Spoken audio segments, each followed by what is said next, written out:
Cold salt filled Aria Ellis's mouth before panic had a name. The sea hit like a fist.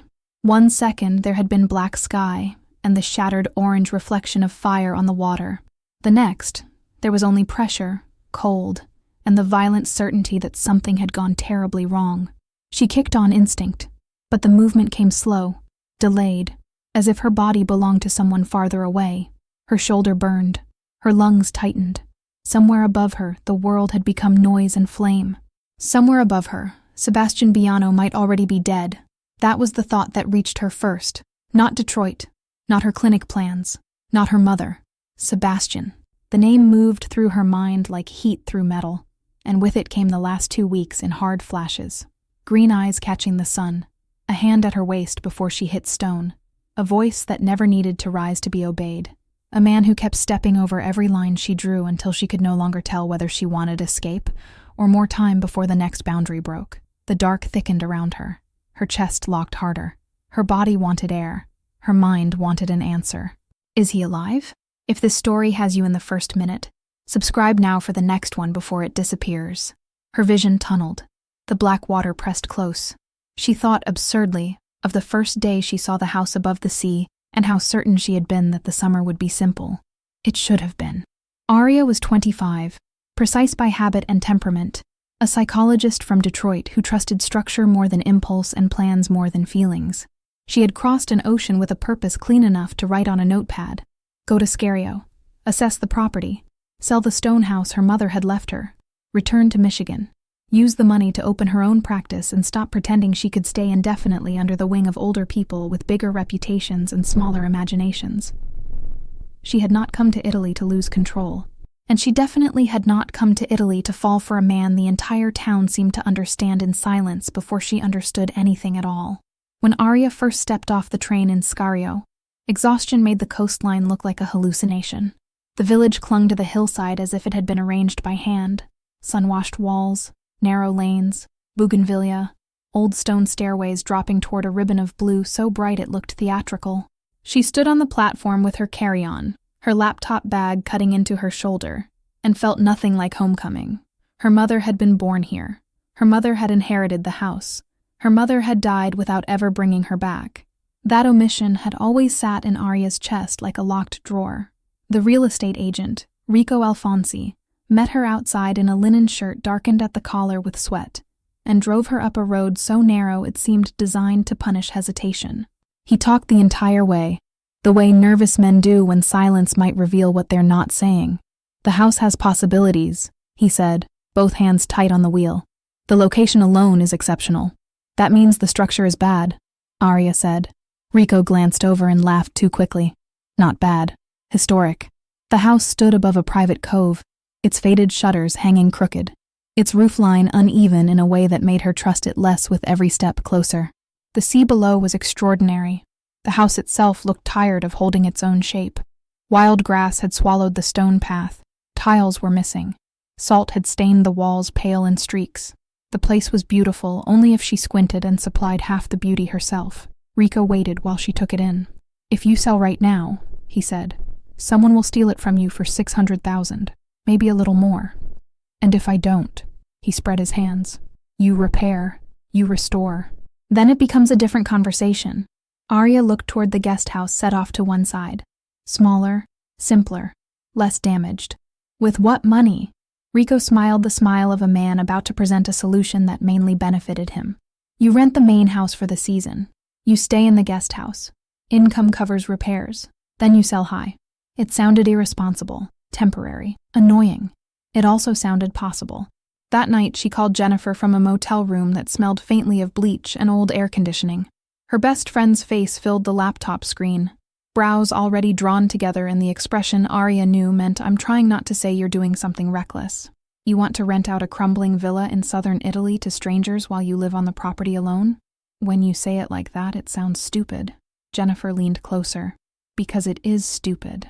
It's efficient, Aria corrected. 2 months of income could fund repairs. Then I sell. Then I go home. Then I open the clinic. Jennifer was unconvinced. And in the meantime, I work remotely, finish with my online clients, keep moving. And if something goes wrong? Aria looked past the screen to the dark window. where the village lights hung above the water like scattered signals. Then I handle it. Jennifer studied her for a moment, expression softening. That answer works on patience. It doesn't work on me. Aria smiled despite herself, but the truth was, she had no better answer. She had spent most of her life being the one other people relied on to stay composed. She knew how to stay functional in ugly circumstances. She knew how to keep moving through uncertainty without making it dramatic. If she sometimes mistook numb competence for strength, no one had ever corrected her in a way that stuck. The next morning, her phone rang at 7:47. Rico sounded almost breathless. "Come now, I have a tenant." Everything in her body woke at once. She dressed too fast, twisted her hair up badly, shoved her feet into sandals, and hurried through the narrow streets toward the house. The morning was already hot, the air smelling of citrus and stone. She went through the open gate too quickly, her heel catching on a broken rise in the path. The world tilted. She never hit the ground. A hand closed hard around her waist and pulled her back against a solid chest with humiliating ease. Her breath cut off. One palm caught against expensive fabric. The other found muscle under linen. Heat, male and immediate, pressed through the thin cotton of her dress. Her nervous system answered before her thoughts did.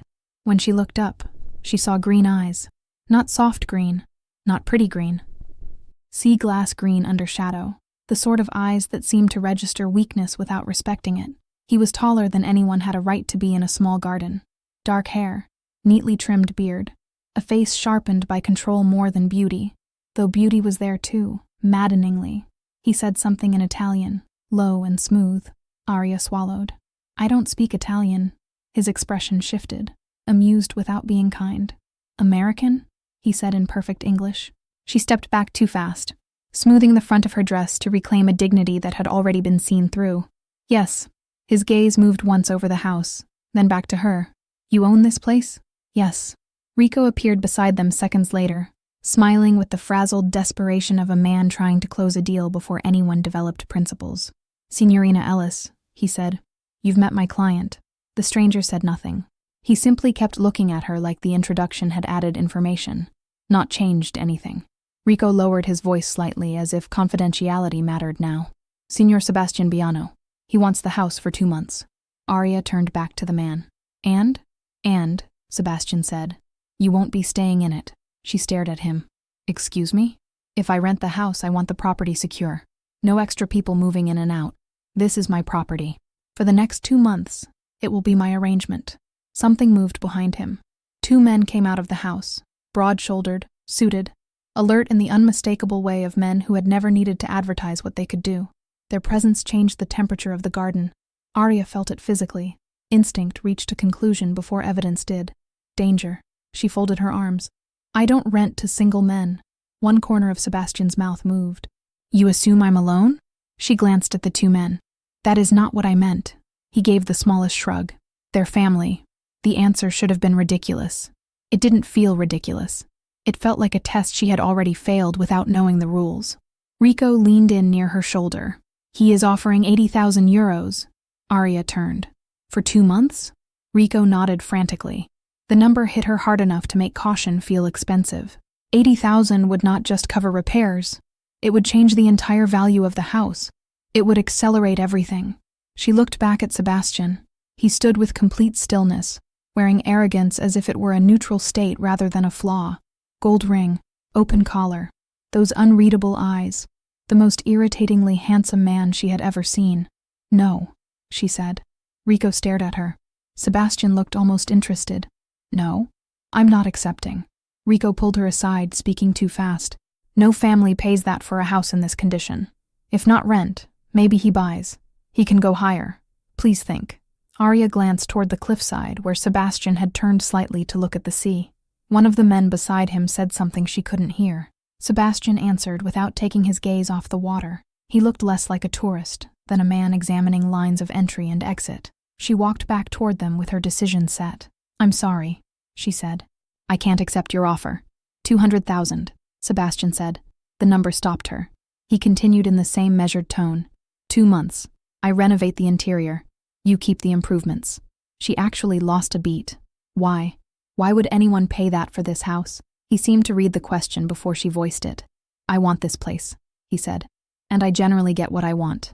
Aria hated that the answer made her pulse jump instead of calming it. "I stay in the guest house," she said. "Fine. You don't come and go through my side of the property. We'll see." "That's not an answer.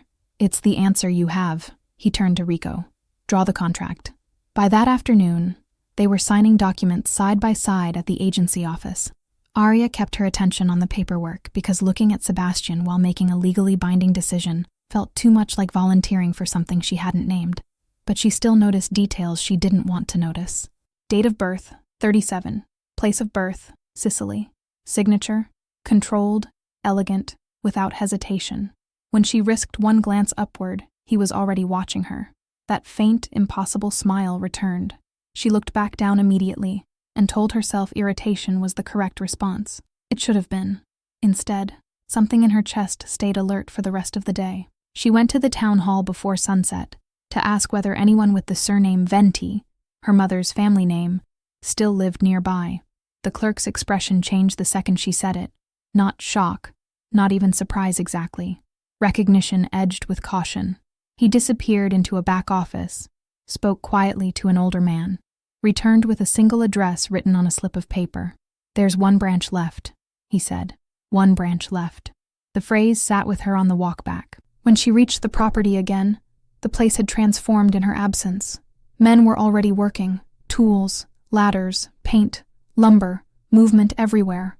The overgrown path was being cleared, windows measured, broken shutters removed. Someone was planting flowers near the dock, which made no sense at all. He had actually meant it. Inside the guest house, voices carried from the main house, low and purposeful. She caught only fragments. Cameras. Dock. Ready. Then another voice, younger and uneasy. "Boss, what about the girl?" A pause. Sebastian answered with lazy certainty. "For now, she's harmless." Aria stopped breathing for a second, furious at the word harmless, and even more furious that she kept listening. "She's useful," he went on. "Good cover." Good cover for what? She took one careful step back, but then his voice came again, quieter. "And she's not what I expected." That was the first night she lay awake in the guest house listening to a rented silence that didn't feel rented at all. Through the window she could see dim light from the upper floor of the main house. Men moved behind curtains. Once, just once, she thought she saw Sebastian step onto the balcony and stand there facing the sea, motionless against the dark. She told herself she would keep distance. She told herself 2 months was a short inconvenience. She told herself men like him were easy to classify. None of those things lasted. Text by the third morning, Aria had developed a routine meant to restore the illusion that she controlled something. Clients online before noon. Notes immediately after. A swim or a walk if the heat became unbearable. Dinner alone. No unnecessary interaction with the men in the main house. No interest in why cameras now watched the garden, the front gate, the cliff path, and, she discovered with a tightening chest, the approach to her own guest house. She called Rico the moment she saw the latest installation being secured to a stone corner facing her side of the property. "Who exactly is renting from me?" she asked. There was a pause too long to be innocent. "A wealthy businessman. That tells me nothing. He paid in cash. That tells me less." Rico lowered his voice. "Signorina, maybe don't ask too many questions if he is paying well and honoring the contract." The line went dead a second later. That afternoon she visited the address the town clerk had given her. The house belonged to a woman named Margarita Venti, bright-eyed and immediately affectionate in a way that made Aria suspicious before it made her soften. Margarita was beautiful without trying to be, all warmth and movement and the kind of confidence that treats closeness as a default setting rather than a risk. "You're Aura's daughter?"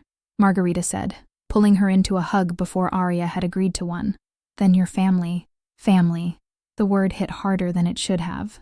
Aria had grown up with a mother who loved through provision, never through softness.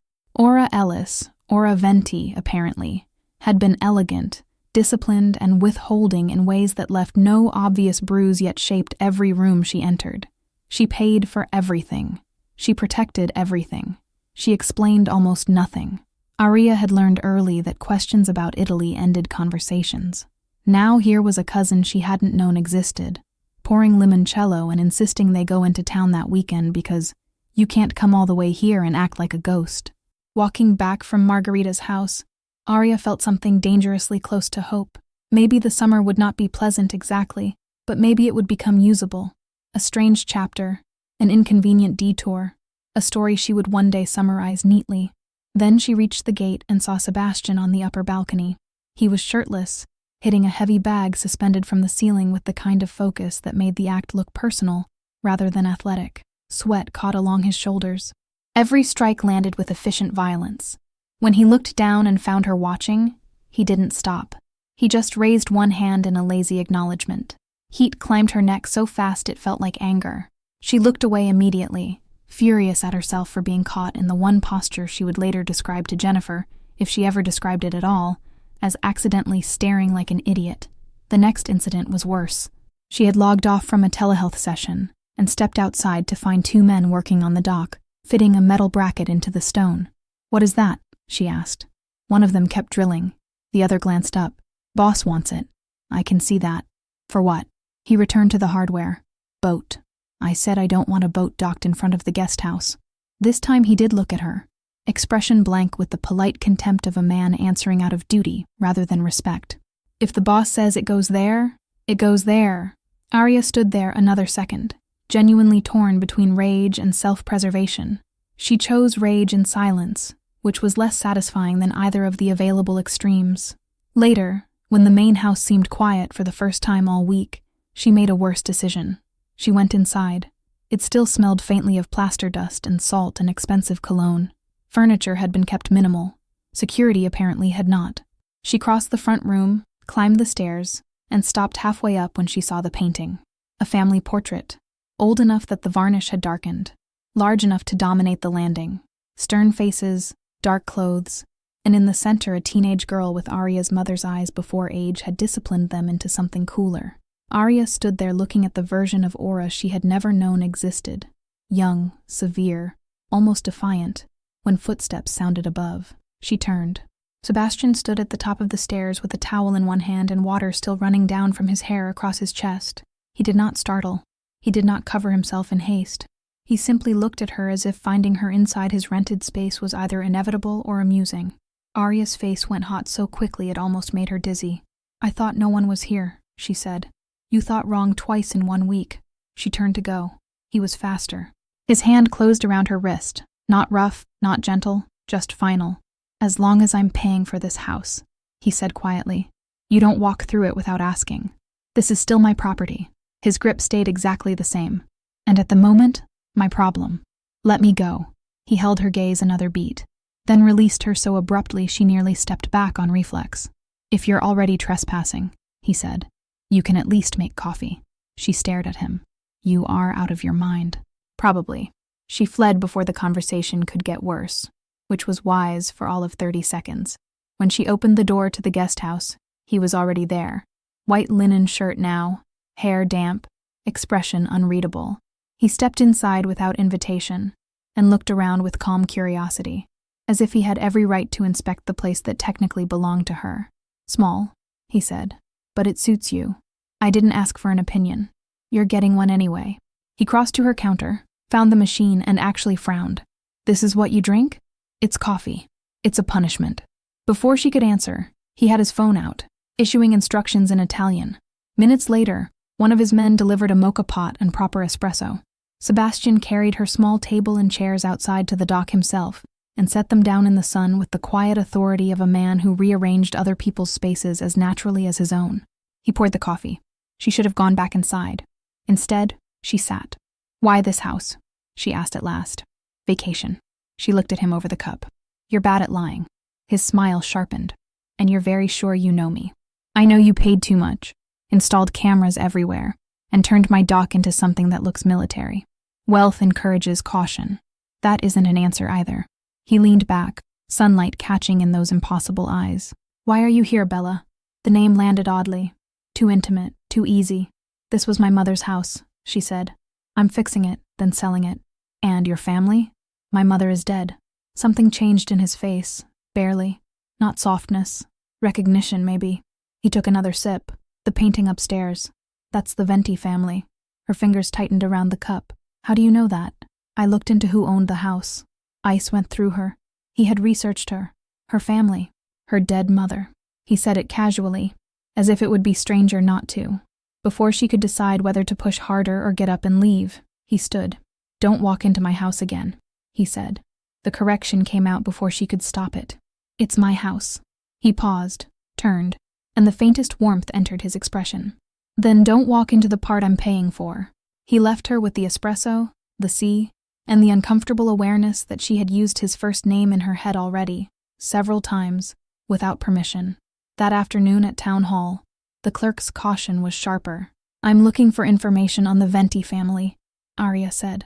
The man behind the desk stared. "Why?" "Because I'm one." He disappeared into the back again. When he returned, there was even less friendliness in him than before, only reluctant compliance. "There's one family left in town," he said, and wrote down the same address she had already visited. "Most of the others are gone." Gone where? Gone why? The questions stayed unanswered. Margarita gave her more. Not all at once. Not neatly. Pieces. Their great-uncle Matteo Venti had been a man people didn't cross. Ora had left Scario young after refusing a marriage the family wanted. No one spoke openly about what the Ventis had really been involved in. Conversations thinned the second details got too close to the center. "My father said the name carried danger," Margarita admitted one evening as they sat in her back garden. "Not scandal, not gossip. Something older." Aria looked toward the sea. "My mother never told me any of that." Then she was hiding more than pride. The sentence sat between them long after the glasses were empty. Things got worse when jealousy arrived before honesty. Margarita visited the guest house the next day with biscotti and a bright smile. They were barely 10 minutes into conversation when Sebastian came out of the main house with Vince and Luigi. He said something to Margarita in Italian. Her face lit instantly. She answered back in the same language. He smiled, actually smiled, and the expression altered him in a way Aria hated noticing. She didn't understand the words, but she understood the ease, the way Margarita angled toward him, the way his attention settled comfortably on her face, the way they occupied the same air without friction. It bothered her fast and irrationally. Sebastian's gaze slid once to Aria, then to the tension in her shoulders, then back to Margarita. There was satisfaction in his expression for just a second, and she knew, with humiliating clarity, that he had seen something she did not want seen. After he left, Margarita grinned over her glass. "He's incredible." Aria kept her face neutral. "Hadn't noticed." Margarita laughed directly in her face. That night, Aria made clinical notes after her final patient session and found Sebastian's name already written on a separate page. She stared at the notebook in disbelief. Maintains constant control of physical space. Uses proximity as leverage. Boundary testing disguised as play. Avoids direct disclosure. Commands instead. She stopped there, disgusted with herself. This was not professional curiosity. This was obsession laundering itself through vocabulary. She closed the notebook and put it away. Later, unable to settle, she sat on the dock in a black swimsuit with her feet in the water and thought about her mother, about emotional distance that looked like discipline, about a father who had died too young and too quietly, about the two relationships in her own life that had ended not in explosions, but in slow failure because she could not quite surrender enough of herself to be reached. The sea at night held silence differently than any room she knew. It didn't comfort. It absorbed. She slipped into the water because it was easier than staying inside her own head. The cold shocked her system, then steadied it. She dove deeper than she should have. Let the pressure build. Let the noise in her chest flatten into one clean instinct. Rise. Before she did, something entered the water above her. An arm locked around her waist and dragged her upward with powerful efficiency. They broke the surface together. She coughed, gasped, fought for air. Sebastian held her hard enough that she couldn't mistake his anger for concern. "What were you doing down there?" She shoved at his chest. "Swimming. At night? I wanted quiet." He took her to the dock when her strength failed halfway out, lifting her as if the task required no effort. He stayed in the water between her knees, braced on the stone, breathing hard. "Are you watching me now?" she asked, still raw from the shock. "Or did one of your cameras tell you I was out here?" His mouth twitched. "I heard the splash. You put cameras everywhere. I told you. I'm careful. I have nothing worth stealing." His gaze dropped once, then returned to hers. He reached up and removed a strand of seaweed from her thigh with his thumb. "You're here," he said softly. "That's enough." The line hit harder than it should have. She stood abruptly and went back to the guest house without answering. She had barely reached for a towel when the door opened behind her. "Please leave." He ignored the request. She heard him come closer. Then the towel vanished from her hand in one sharp pull. Aria spun, backed into the wall, and found him there in wet clothes and cold focus, arms braced on either side of her head. "You saw me in my house," he said. "I'm making this even." "This isn't even. This is insane." His eyes moved across her face with a concentration that made her breathing less reliable. "You could have blacked out. I was fine." "No," he said. "You weren't." Then lower, almost at her throat. "I can feel what you're trying to bury." Her whole body tightened. She forced both palms into his chest and shoved. He stepped back. She grabbed the towel and wrapped it around herself with shaking hands. "What are you really doing here, Sebastian?" For 1 second she thought he might answer. Instead, his expression changed. Amused again. Testing. "Actually, I came to see if Margarita was still here." The sentence hit like a slap. "I can give you her number," Aria said, voice sharpened before she could smooth it. He took 2 slow steps closer. "She's not the one I'm interested in." Before her mind caught up, he had lifted her. Her back hit the wall again. Her legs locked on instinct around his waist. His mouth found hers in a kiss that was not gentle, not uncertain, not remotely careful. Shock held her for half a breath, then her body answered. That was the betrayal. Not his mouth, not his audacity. Her own immediate, hungry response. When she said stop the first time, it got lost in heat and confusion. When she said it the second time, clearer, harder, he went still. He looked at her, close enough for his breath to touch her face. "Your body says something else." The anger that came then saved her from herself. "Put me down." He did. Her hand moved before the choice fully formed. The slap cracked across his face, sharp in the small room. "That's for touching me without asking." He stepped back with his hands visible, and to her horror, the corner of his mouth lifted.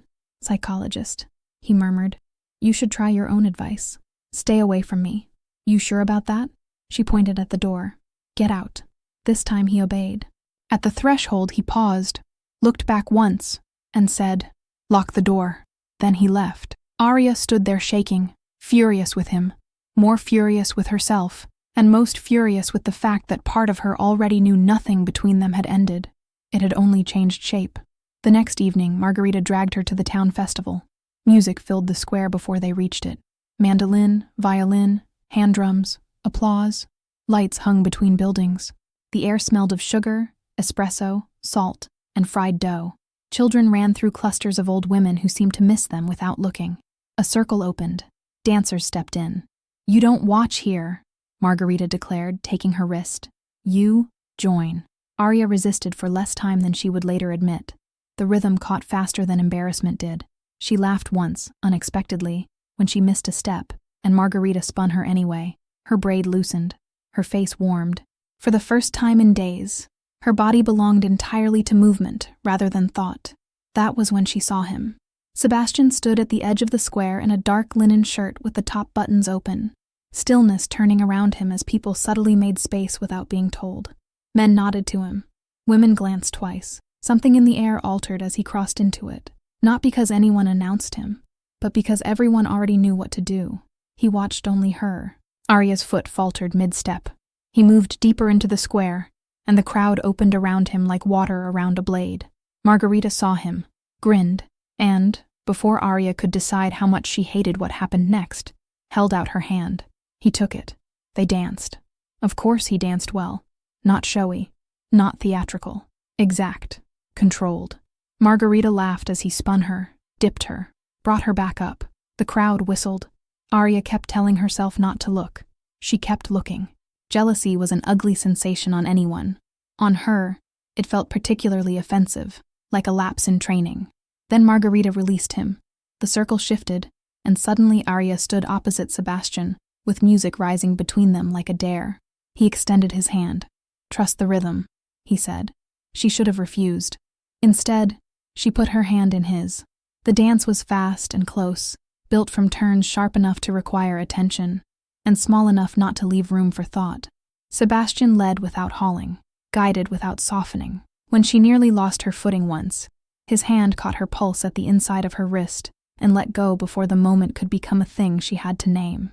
At the end, when the music cut and applause burst around them, neither moved immediately. They stood facing each other, breathing hard, the square full and irrelevant. That was when Aria understood the danger had outgrown curiosity. Later at the table, Margarita leaned in and whispered with wicked delight, "If you're really not interested, I need permission to take him home tonight." Aria drank her limoncello in one swallow. "Do whatever you want," she said. It was a lie. Both of them knew it. She walked home alone from the festival because she needed distance more than company. And distance, as it turned out, was exactly what the night had been waiting to punish. Tex the Scrape came first. Metal on wood, faint but distinct, just beyond the guest house as the village noise died and the cove settled into its nighttime sounds. Aria had been half reading, half drinking bad red wine on the couch, trying to outlast the image of Sebastian's hand at Margarita's waist. The sound pulled her upright immediately. At first she thought boat, then she thought Sebastian, then with a sharper pulse, she thought neither. She set down the glass and listened. Waves against stone. The creak of something shifting weight. No footsteps. No voices. The cottage suddenly felt too small. Each room a version of exposure. She unlocked the back door and stepped onto the dock. The boat tied there rocked gently in the dark, harmless in appearance, the way dangerous things often are when they are waiting to be noticed second instead of first. She took one step toward it. A hand locked around her throat from behind. Her feet left the stone. Shock hit before pain. Her fingers clawed at the wrist, crushing her windpipe. No air, no sound. Her back slammed against a chest she couldn't identify through panic. The masked face that came into view belonged to no one she knew. Just black cloth, empty eyes, and controlled violence. He struck her once across the face, hard enough to burst white through her vision. Her body tried to fight. It had no leverage. Darkness crowded the edges. Then a voice cut through from behind them, low and deadly calm. "Let her go." Everything froze for a fraction of a second. The man turned, dragging Aria with him like a shield. Sebastian stood at the mouth of the dock with a gun already raised, expression carved into something beyond anger, something colder, cleaner, more lethal than anything she had seen in him before. For one impossible beat she felt two things at once, terror and relief so sharp it bordered on pain. Then everything broke. The masked man moved. Sebastian fired. The dock tilted under bodies in collision. Aria's grip on consciousness failed in torn fragments. Italian shouted fast, footsteps, arms lifting her, the smell of gunpowder and sea and Sebastian's shirt against her cheek. When she woke, pain arrived first. Her throat felt scraped raw from the inside. Her lip had split at the corner. Something cold pressed against the bruised skin of her neck.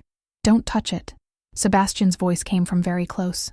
She opened her eyes to find him beside the bed, cotton in one hand, ointment in the other, face tight with contained violence. He looked like he hadn't slept, or blinked. She tried to speak. The sound that came out was damaged and humiliating. "Don't talk," he said. "This will sting." It did. She flinched anyway. His jaw tightened further. "I know," he murmured. "I know." He gave her water and a pill for the pain. She did not want to trust him enough to take either, but pain has a way of humiliating principle. She swallowed, because the alternative was worse. Only when the edge of it dulled did she register the room. Not hers. Wide windows facing the sea. Larger bed. His room. She had slept in Sebastian Bianco's bed while injured and half-conscious, and when she turned slightly, she found the evidence of that too. The second indentation in the mattress. The warmth still held in sheets on the other side. His shirt draped over a chair. He stayed in the room while she drifted in and out of medicated sleep, never far from the bed. Once, in the blur between waking and dropping again, she felt him settle behind her and wrap one arm around her waist as if his body had chosen a position his mind hadn't asked permission for. "Sleep," he said against her hair. "You're safe." No one had ever said those words to her in a tone that made safety sound less like comfort and more like an oath. Morning made everything worse. In the mirror, bruised fingerprints ringed her throat in dark bloom. The mark on her cheek had deepened. The split in her lip had stiffened. She looked not fragile exactly, but altered. Someone who had crossed unexpectedly from theory into consequence. Someone tried to kill me. The thought made the room pitch. Sebastian was there immediately, hands on her arms, turning her toward him. "Breathe." She obeyed because her body chose his command before she did. "That man," she rasped when she could. "Who was he?" Sebastian's face emptied. "We handled it." She stared at him. "What does that mean?" "It means he won't be a problem again." The sentence chilled her more than the attack had. "Did you call the police?" "No." "Why not?" Because the police can't protect you from what this actually is. She moved for the door. He caught her wrist and turned her back with controlled force, not enough to hurt, enough to stop. I'm going to the authorities. No, you're not. You don't get to decide that. The police can't help you, he said, and there was no theatricality in it now. No flirtation, no game. They can't stop what is already moving. Someone knocked at the door then. 3 quick raps. Sebastian stepped out into the hallway, pulling the door nearly shut behind him. Nearly. Aria moved soundlessly to the crack. Vince's voice came low and urgent. We identified him. Sicilian professional. Sebastian answered in a tone like drawn wire. Who sent him? Not confirmed. But Diego is the leak. A pause. Then Vince, quieter. Do they know who she is? Silence held long enough to be a revelation before Sebastian said, They must. Otherwise they wouldn't have tried to eliminate her. Her. Not collateral damage. Not a mistaken witness. Her. Aria opened the door before fear could turn into paralysis. Both men turned. Tell me what's happening, she said. Sebastian's face went still in that way that always meant pressure, not calm. He ushered Vince away with a look, took Aria back into the room and shut the door. Who are you? She asked. Who are these people? Why did someone try to kill me? He said nothing for a second, which was answer enough to one thing. He had known this moment would come. Finally. My name is Sebastian Bianco. I run a Sicilian organization. I came here to disappear long enough to identify traitors in my own circle. That is not an explanation. It's the center of one. He told her then. Not everything, but enough to destroy the life she thought she had understood. Clan Ventaro. Betrayal from within. An attempted assassination weeks earlier. The stone house in Scario functioning for decades as an off-book safe property tied to old alliances. Her mother, not a quiet academic who happened to be secretive, but a woman who had once been second only to Sebastian's father inside the organization. Aria Venti had not escaped this world. She had hidden Aria from it. Aria actually laughed once, sharply, because the alternative was screaming. My mother taught Renaissance art history. She also moved art and weapons through networks older than your country. The sentence landed like an insult and a key turning at once. You're lying. I'm not. My grandfather, Matteo Venti, was one of the men who built the southern side of the operation. No. Your mother kept you separate because she wanted one clean branch left if everything else went bad. Aria's hands shook. Suddenly her childhood reorganized itself into a different geometry. The money that had appeared and vanished. The unexplained trips. The absolute ban on Italy. The elegant black wreath at the funeral with no card attached. The emptiness in her mother's accounts after death, as if someone had stripped the visible life clean and left only the property in Scario as inheritance and message both. You knew her better than I did, Aria said before she could stop herself. Something changed in his expression then, very slightly. I knew her in a part of life she kept from you. And now what? Now I'm useful to you too? He didn't deny it quickly enough. The anger that rose saved her from breaking. She crossed the space and grabbed his shirt collar with both hands. You lock me in this room.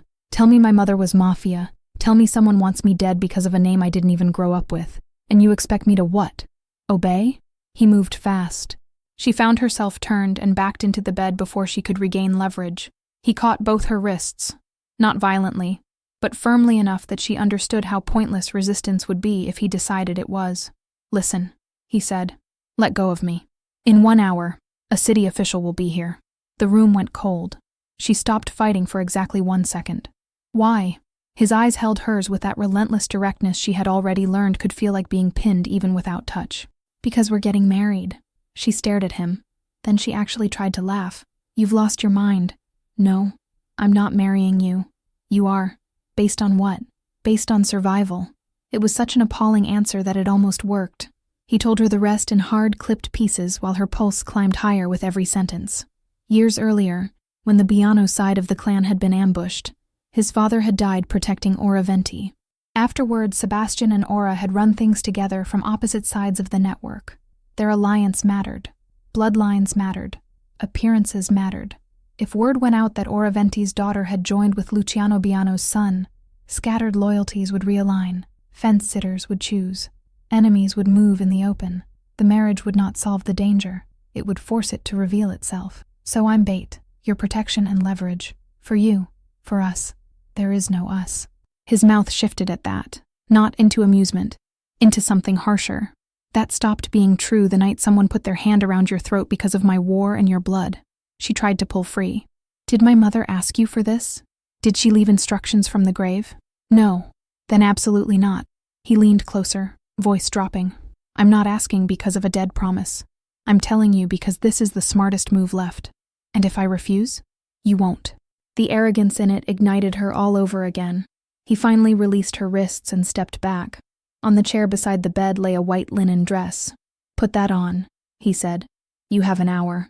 When he reached the door, she said, You can't force me into this. He looked back over his shoulder. Watch me keep you alive. The lock turned on the other side.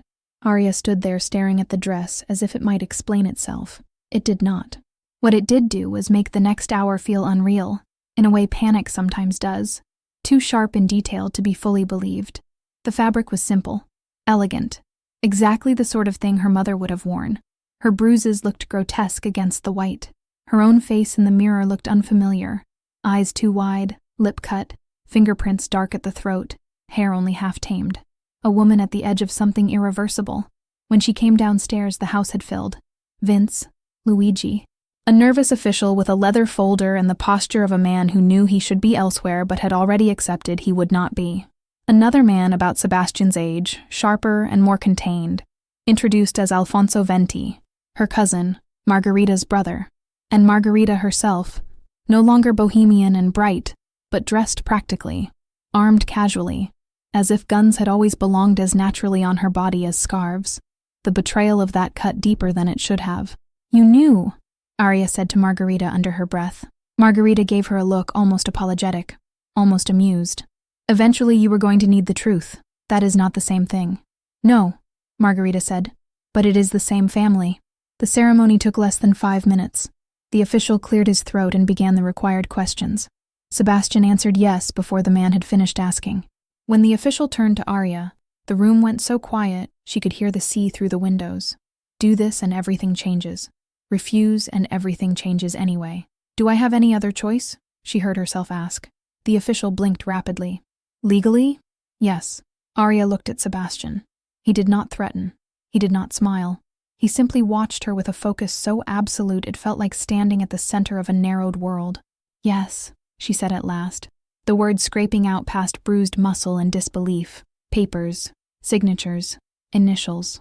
Aria Ellis became Aria Venti Bianco under a leaking ceiling in a house above the sea while armed people pretended not to watch. When the official escaped, visibly relieved to still be alive, Margarita hugged her first.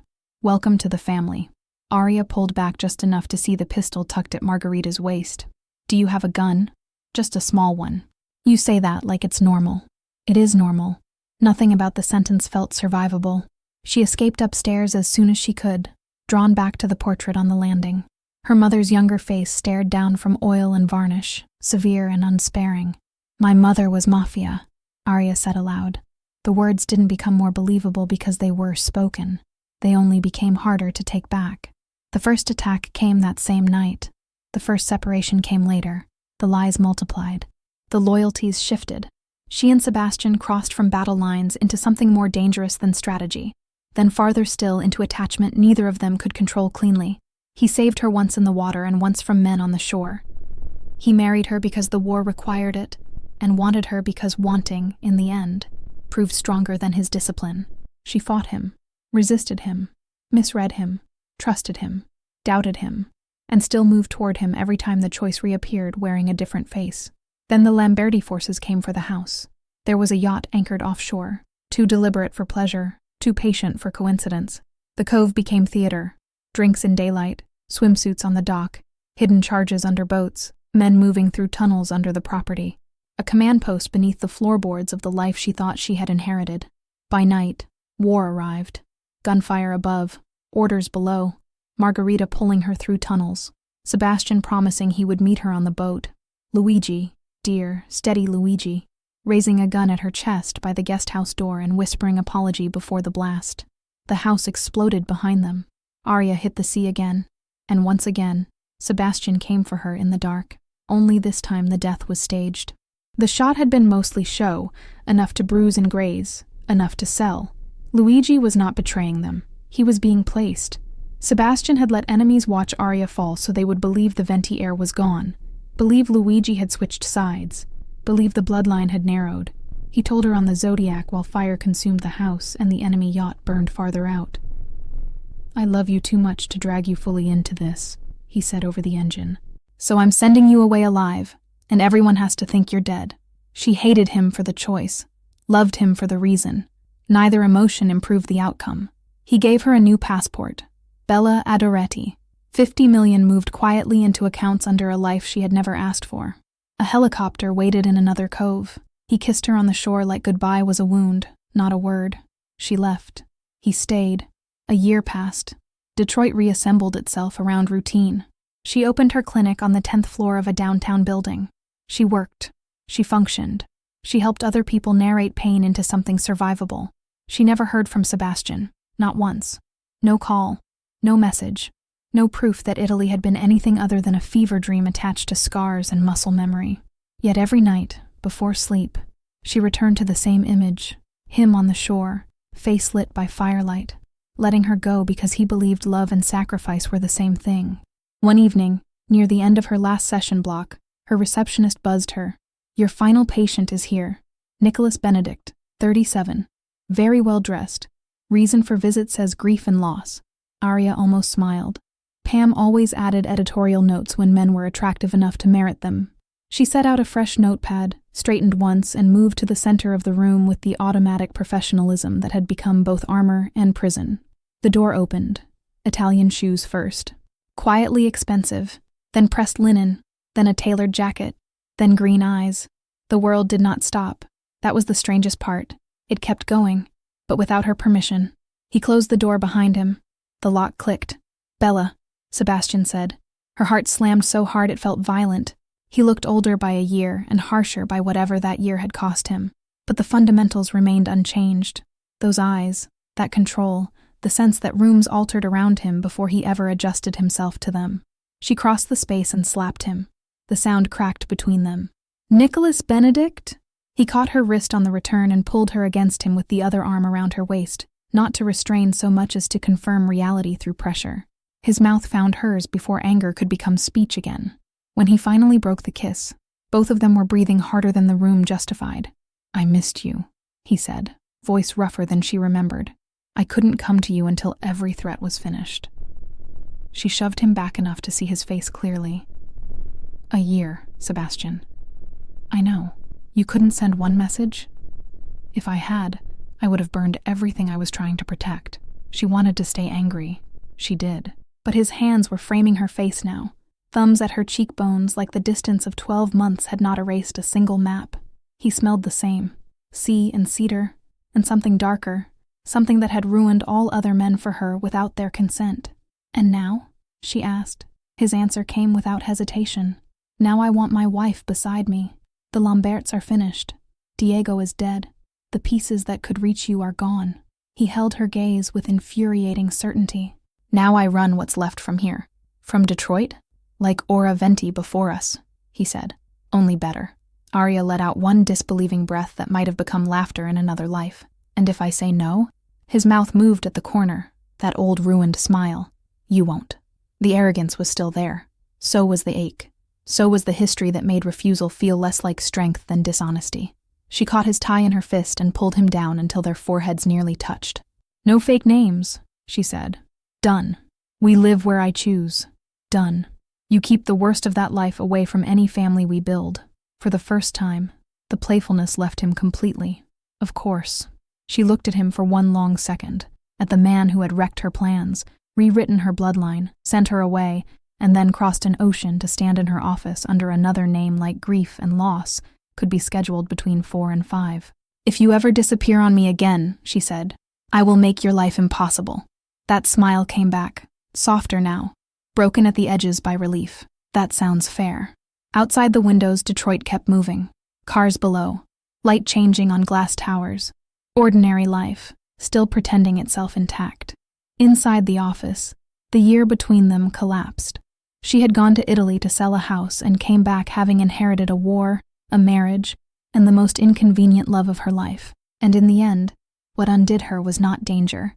It was being seen clearly by the one man she should have run from first.